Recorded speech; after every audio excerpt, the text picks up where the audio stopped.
Pessah kasher v'sameach, un Pessah kasher, un Pessah joyeux à tout le monde. Comme Chodesh Nissan est arrivé, c'est connu qu'il y a une bracha qu'il faut faire, ça s'appelle Birkat Ailanot, c'est la bracha des arbres. Et on peut se demander que signifie cette bracha. Qu'est-ce qu'on fait quand on bénit les arbres, ça veut dire quoi? Cette bracha, en vérité, c'est une louange qu'on fait à Dieu, sur le fait que la création, elle se renouvelle. Il y a eu l'hiver, les arbres, ils ont l'air comme s'ils sont morts, il n'y a plus de feuilles, il n'y a plus rien. Et voilà le printemps qui arrive, les feuilles qui reviennent, les fruits qui vont pousser. On veut remercier Dieu, on veut lui dire merci, le fait qu'on recommence à revivre. Et on veut dire aussi merci à Dieu, le fait qu'il nous donne la possibilité d'avoir du plaisir, des fruits. C'est pour ça qu'on a l'habitude, il faut faire la bracha sur des arbres fruitiers. Parce qu'on veut dire merci à Hachem qui nous donne la possibilité d'avoir de la hana, le plaisir. Et on veut demander aussi de pouvoir avoir du plaisir dans ce qu'on fait, le travail de Dieu, la avodat Hachem. Il faut savoir que dans cette bracha, il y a des secrets très profonds. Grâce à cette bracha, on répare des choses. Il y a des neshamot, c'est marqué, des neshamot, des âmes qui sont incarnées dans ces arbres. Et le fait qu'on fait la bracha, on arrive à les extirper, les sortir de ces arbres et leur faire leur tikkun. Entre parenthèses, on dit les 13 premiers jours de Nissan, on dit le Nassi. Ça veut dire, on répète, on raconte que les Nissim, ils ont donné un korban ce jour-là. Et après le Nassi, on dit Yehi Ratzon. On demande quelque chose. Qu'est-ce qu'on demande? On demande à Hachem, on prie pour des Neshamot.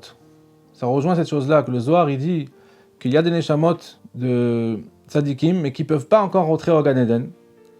Et quand ça arrive le mois de Nissan, elles descendent dans le monde, elles planent dans le monde et elles font des louanges et elles prient pour nous. Qu'est-ce qu'on fait nous? Le début du mois de Nissan, on prie pour elles en échange. Donc on voit, il y a une histoire comme ça, qu'il y a des Neshamot qui descendent pendant le Nissan et ils nous disent les Mekoubalim qu'il y a des Neshamot qui sont dans les arbres et nous en faisant cette bracha, on arrive à les sortir de là-bas. Et ça nous amène à une halakha intéressante que le Kaf HaChaim, il nous dit que si quelqu'un il doit faire la bracha pendant Shabbat, il ne faut pas qu'il la fasse Shabbat. Pourquoi? Parce qu'on sait que Shabbat, il y a une interdiction de borer, de trier. Et si quelqu'un il fait la bracha sur l'arbre, il va trier, entre guillemets, il va sortir, extirper cette neshama qui est incarnée de l'arbre. Bon, d'après la halakha, c'est sûr que si quelqu'un il peut le faire que Shabbat, il le fasse Shabbat parce que d'après la halakha simple, on peut le faire Shabbat. C'est seulement Alpi Kabbalah, d'après la Kabbale, qu'on ne peut pas le faire pendant Shabbat. Je profite de l'occasion qu'on parle des halachot de Borer, de trier Shabbat, de faire attention cette année, comme Erev Pessah il tombe Shabbat, on va manger un petit peu de Chametz pendant les repas de Shabbat, 60 grammes chacun pour être quitte de la mitzvah la mitzvah de Seudat Shabbat, le repas de Shabbat. Donc, puisqu'il va y avoir aussi du pain qui va tomber par terre, on va balayer l'endroit où on a mangé, le salon, et on va prendre les miettes, on va les jeter aux toilettes.